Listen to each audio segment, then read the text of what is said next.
So does Donald Trump think that the only way he can get reelected is if we're in the middle of a war, and when that little war in Venezuela didn't work out so well, he's trying to start one in Iran?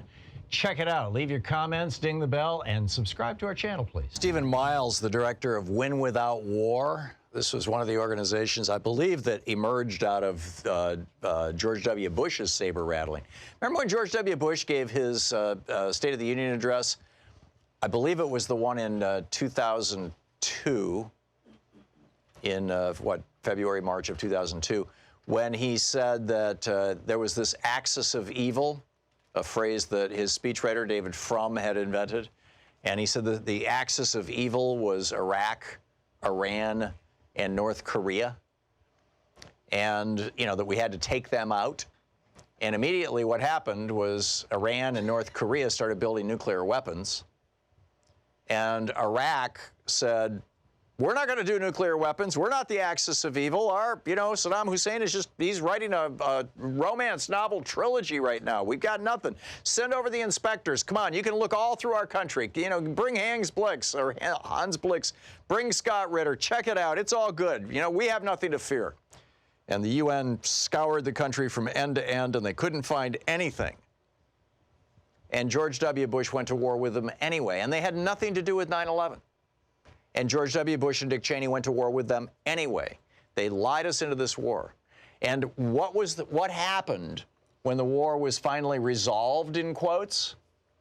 What was the first international business to open in downtown Baghdad in Iraq? It was the Bank of Iran. Iran and Iraq have become allies. Iraq has a Shia majority. The Iranians are Shia, more or less.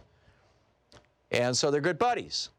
So there's a significant Shia presence in Iraq now, and all Trump is saying now is any American interest is attacked, we will go to war with Iran.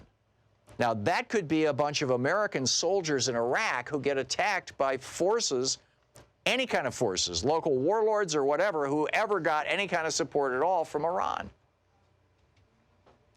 And in fact, Stephen Miles, the director of Win Without War, said the latest indication is that this administration is running full speed directly into a major war with Iran. And then referring to Trump's tweets about this, he says, this is Bush and Iraq in 2002. The time to stop their disastrous war plans is now.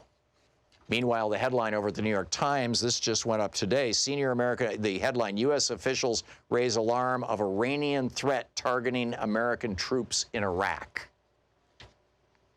You get this?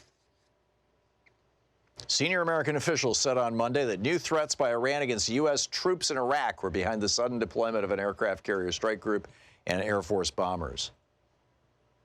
Shades of Gulf of Tonkin? Shades of Remember the Maine, shades of, hey, wave that bloody shirt of 9/11 when you attack Iraq, which had nothing to do with 9/11. In fact, Iraq, Saddam Hussein was the bitter sworn enemy of Osama bin Laden. But that didn't matter. We went to war anyway.